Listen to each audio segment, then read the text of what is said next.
ആരോഗ്യം എപ്പോഴും പ്രധാനപ്പെട്ട ഒരു കാര്യമാണ്. അതും ഇപ്പോൾ ക്യാൻസറിനെ കുറിച്ചൊക്കെ നമുക്ക് അവബോധം വളരെ അത്യാവശ്യമായിട്ടുള്ള ഒരു കാലഘട്ടമാണ്. ഓറൽ ക്യാൻസർ, ഇതിനെപ്പറ്റി വളരെ ആധികാരികമായി പൊതുജനങ്ങൾ അറിഞ്ഞിരിക്കേണ്ട ഏറ്റവും പ്രധാനപ്പെട്ട കാര്യം ഇന്ന് നമ്മളോട് ഷെയർ ചെയ്യുകയാണ് ഡിസ്ട്രിക്ട് മോഡൽ ഹോസ്പിറ്റൽ പേരൂർക്കടയിലെ dental assistant surgeon doctor Venugopal. ഇന്ത്യയിലെ പുരുഷന്മാരുടെ ഇടയിൽ ഏറ്റവും കൂടുതലായി കണ്ടുവരുന്ന ഒരു ക്യാൻസറാണ് വായിലെ ക്യാൻസർ. സ്ത്രീകളുടെ ഇടയിൽ അത് 4ാമതായി കണ്ടുവരും. അപ്പോൾ ഈ വായില ക്യാൻസറിന്റെ ഒരു പ്രത്യേകത, ഇത് നമുക്ക് തടയാൻ കഴിയുന്ന 90% നമുക്ക് തടയാൻ കഴിയുന്ന ഒരു ക്യാൻസറാണ് വായില ക്യാൻസർ എന്നുള്ളത്. കാരണം വായില ക്യാൻസറിന് ഒരുപാട് കാരണങ്ങളുണ്ട്. പ്രധാനമായ കാരണങ്ങൾ എന്ന് പറയുന്നത് ഇന്ത്യക്കാരിലുള്ള വെറ്റില മുറുക്ക്, അതായത് വെറ്റില, അടയ്ക്ക, ചുണ്ണാമ്പ്, പുകയില ഇതെല്ലാം കൂട്ടിയുള്ള വെറ്റില മുറുക്ക്, പുകവലി, മദ്യപാനം, ഇതൊക്കെയാണ് വായില ക്യാൻസറിനുള്ള പ്രധാനപ്പെട്ട കാരണങ്ങൾ. അപ്പൊ ഈ കാരണങ്ങൾ നമുക്ക് ഒഴിവാക്കുകയാണെങ്കിൽ നമുക്ക് വലിയൊരു പരിധി വരെ നമുക്കത് തടയാൻ കഴിയും. അത് മാത്രമല്ല, അപൂർവം ചില വൈറസുകളും, ഉദാഹരണത്തിന് HPV ചില വൈറസ്, പ്രത്യേക ചില സ്ട്രെയിൻസും വായില ക്യാൻസർ ഉണ്ടാക്കുന്നുണ്ട്.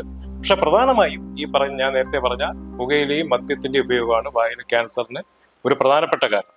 ഇപ്പോൾ വായില ക്യാൻസർ ഇപ്പോൾ പാശ്ചാത്യ രാജ്യങ്ങളിൽ വരുന്നതും ഏഷ്യൻ രാജ്യങ്ങളിൽ വരുന്നതും തമ്മിലുള്ള ഒരു പ്രധാന വ്യത്യാസം എന്ന് പറയുന്നത്, പാശ്ചാത്യ രാജ്യങ്ങളിൽ വായില ക്യാൻസറായിട്ട് തന്നെ വരുമ്പോൾ ഇന്ത്യയിലും മറ്റ് ഏഷ്യൻ രാജ്യങ്ങളിലും ഈ വായില ക്യാൻസർ വരുന്നതിന് മുൻപ്, അതിന് മുന്നോടിയായിട്ട് വായിൽ പല വിധത്തിലുള്ള അസുഖങ്ങൾ ഉണ്ടാകും.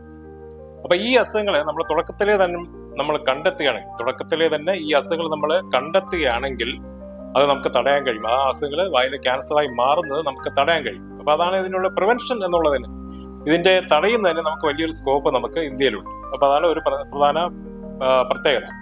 പ്രധാനമായി ഈ വായിലെ ക്യാൻസറിന് മുന്നോടിയായി കാണുന്ന അസുഖങ്ങൾ എന്ന് പറയുന്നത്, ഒന്ന് ലൂക്കോപ്ലേക്കിയ, വായിലുണ്ടാകുന്ന വെള്ളപ്പാട്, ഇളക്കി മാറ്റാൻ കഴിയാത്ത വെള്ളപ്പാട്. അതാണ് ഒരു പ്രധാന വായില ക്യാൻസറിന് മുന്നോടിയായി കാണുന്ന ഒരു അസുഖം. എല്ലാ ലൂക്കോപ്ലേക്കിയ ഒരിക്കലും ക്യാൻസറായി മാറാറില്ല. പക്ഷെ ചില ഇനം ലൂക്കോപ്ലേക്കിയ അത് കാലക്രമേണ ക്യാൻസറായി മാറുന്നതിന് സാധ്യതയുള്ളത്.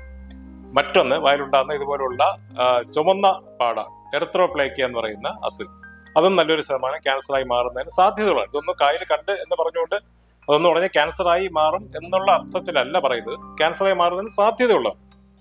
പിന്നെ മൂന്നാമതുള്ള ഒരു പ്രധാനപ്പെട്ട അസുഖമാണ് സബ്മ്യൂക്കസ് ഫൈബ്രോസിസ്. അതായത് വായ തുറക്കുന്നതിന് ബുദ്ധിമുട്ടുണ്ടാകുക, നാക്ക് പുറത്തേക്ക് നീട്ടുന്നതിന് ഒരു പിടുത്തം, ഒരു തടസ്സം അനുഭവപ്പെടുക, കവിളിൽ അസഹനീയമായ എരിച്ചിൽ അനുഭവപ്പെടുക, എരിവ് കലർന്ന ആഹാരം, മുളക് കഴിക്കുന്നതിന് ബുദ്ധിമുട്ടുണ്ടാക്കുക, ഇതൊക്കെയാണ് ഈ സബ്മ്യൂക്കസ് ഫൈബ്രോസിസ് എന്ന് പറയുന്ന അസുഖത്തിന്റെ പ്രധാന ലക്ഷണങ്ങൾ. ഈ അസുഖത്തിന് പ്രധാന ഒരു കാരണം എന്ന് പറയുന്നത് നമ്മൾ ഉപയോഗിക്കുന്ന അടയ്ക്ക അല്ലെങ്കിൽ പാക്ക്, ബീറ്റിൽ നട്ട് എന്ന് പറയുന്ന, അതാണ് ഈ അസുഖം ഉണ്ടാക്കുന്നതിനുള്ള പ്രധാന കാരണം. ഈ അടയ്ക്കയിൽ അടങ്ങിയിരിക്കുന്ന ആൽക്കലോയിഡുകളാണ് ഈ അസുഖം ഉണ്ടാക്കുന്നത്. അപ്പോൾ ഇത് നമ്മൾ മുറുക്കുന്നതിൽ നമ്മൾ വെറ്റില ഉപയോഗിക്കുന്നുണ്ട്, ചുണ്ണാമ്പ് ഉപയോഗിക്കുന്നുണ്ട്, അടയ്ക്ക ഉപയോഗിക്കുന്നുണ്ട്, പുകയില ഉപയോഗിക്കുന്നുണ്ട്. പുകയില ക്യാൻസറിന് കാരണമാകുന്നു എന്നുള്ളത് പൊതുവെ എല്ലാവർക്കും അറിയാവുന്ന കാര്യം. പക്ഷേ പുകയില മാത്രമല്ല, ഈ അടയ്ക്കയും ദോഷമാണെന്നുള്ള വസ്തുത നമ്മൾ മനസ്സിലാക്കണം. അടയ്ക്കയാണ് ഞാൻ നേരത്തെ പറഞ്ഞ സബ്മ്യൂക്കസ് ഫൈബ്രോസിസ് എന്ന് പറയുന്ന അസുഖം ഉണ്ടാക്കുന്നത്. അത് കാലക്രമേണ ക്യാൻസറായി മാറുന്നതിന് സാധ്യതയുള്ളതാണ്. എല്ലാ സബ്മ്യൂക്കസ് ഫൈബ്രോസിസും ഒരിക്കലും ക്യാൻസറായി മാറാറില്ല, പക്ഷെ ഒരു ചെറിയൊരു ശതമാനം ക്യാൻസറായി മാറാം. അപ്പൊ ഇത്തരത്തിലുള്ള ദുശ്ശീലങ്ങൾ ഉപേക്ഷിക്കുന്നത് വഴി വലിയൊരു പരിധിവരെ നമുക്ക് ക്യാൻസർ തടയാൻ കഴിയും. അപ്പൊ തടയാൻ കഴിയുന്ന ഒരു ക്യാൻസർ വന്ന് ഇന്ത്യയിൽ ഇത്രയും പേര്, ലക്ഷക്കണക്കിന് ആളുകൾ വർഷം തോറും മരിക്കേണ്ട ഒരു കാര്യമില്ല. മാത്രമല്ല ക്യാൻസറിന്റെ ചികിത്സ നമുക്കറിയാം വളരെ വളരെ ചിലവേറിയതാണ്. അപ്പൊ അതൊക്കെ നമുക്ക് ഒഴിവാക്കാൻ കഴിയും. പിന്നെ ഇത് മാത്രമല്ല, ഇത്തരത്തിലുള്ള ദുശ്ശീലങ്ങൾ മാത്രമല്ല, വായിൽ ഉണ്ടാകുന്ന ട്രോമാറ്റിക് അൾസർ, അതായത് വായിലെ പല്ലിന്റെ കൂർത്ത ഭാഗം, പല്ലിന്റെയോ അല്ലെങ്കിൽ കൃത്രിമ പല്ലിന്റെയോ, നമുക്കറിയാം കൃത്രിമ പല്ല് വയ്ക്കുമ്പോൾ അതിന് കൂർത്ത അറ്റങ്ങൾ ഉണ്ടാകാം. ചിലപ്പോൾ അതിലുണ്ടാകുന്ന കൂർത്ത കമ്പി ഘടിപ്പിച്ചിട്ടുണ്ട്, അത് വായിൽ ഉരയാം. അപ്പൊ ഇതൊക്കെ ഉരഞ്ഞ് ഒരേ സ്ഥലത്ത് തന്നെ, വായുടെ എവിടെയെങ്കിലും ഒരേ സ്ഥലത്ത് തന്നെ സ്ഥിരമായി ഉരഞ്ഞ് മുറിവ് ഉണ്ടാവുകയാണെങ്കിൽ ആ മുറിവ് കാലക്രമേണ ക്യാൻസറായി മാറുന്നതിന് സാധ്യത മാത്രമേ ഉള്ളൂ. അപ്പോൾ സാധ്യതയുള്ളതാണ് ഇങ്ങനെയുള്ള ട്രോമാറ്റിക് അൾസർ എന്ന് പറയുന്നത്.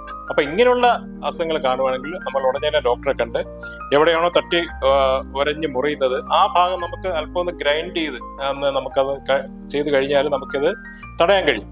കൂർത്ത കുറ്റിപ്പല്ലാണെങ്കിൽ നമുക്ക് എടുത്തു മാറ്റാം, അല്ലെങ്കിൽ എടുത്തു മാറ്റണം തന്നെ ഇല്ല, നേരത്തെ പറഞ്ഞ പോലെ ഗ്രൈൻഡ് ചെയ്താലും മതി. അപ്പോൾ ഇങ്ങനെയുള്ള ദുശ്ശീലങ്ങളുള്ളവർ, പ്രത്യേകിച്ചും വെറ്റില മുറുക്ക്, പുകവലി, മദ്യപാനം ഇതൊക്കെ ഉള്ളവര്, പ്രത്യേകിച്ച് ലക്ഷണങ്ങളൊന്നും ഇല്ലെങ്കിലും 6 മാസത്തിലൊരിക്കൽ ഒരു വൈദ്യപരിശോധന നടത്തുന്നത് ഈ വായില ക്യാൻസർ തുടക്കത്തിലേ കണ്ടെത്തുന്നതിന് വളരെയധികം സഹായിക്കും.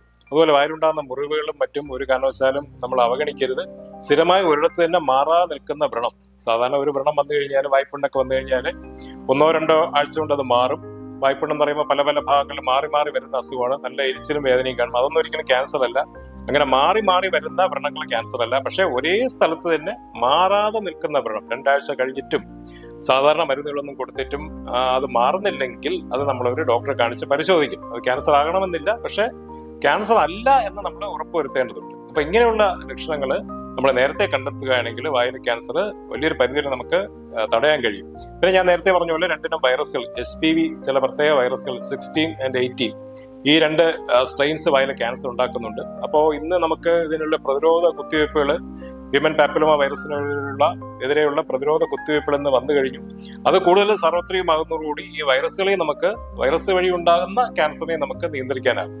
അപ്പോൾ വായിലെ ക്യാൻസർ വന്ന ശരിക്കും പറഞ്ഞാൽ അതൊരു മാൻമെയ്ഡ് ക്യാൻസർ ആണെന്ന് തന്നെ പറയാം. അപ്പൊ ഇത്തരത്തിലുള്ള പദാർത്ഥങ്ങൾ, അതായത് പുകയില, അതുപോലെ തന്നെ അടയ്ക്ക, മദ്യം, ഇതൊക്കെ ഉപേക്ഷിക്കുന്ന വഴി വലിയൊരു ശതമാനം നമുക്ക് വായിലെ ക്യാൻസർ നമുക്ക് തടയാൻ കഴിയും.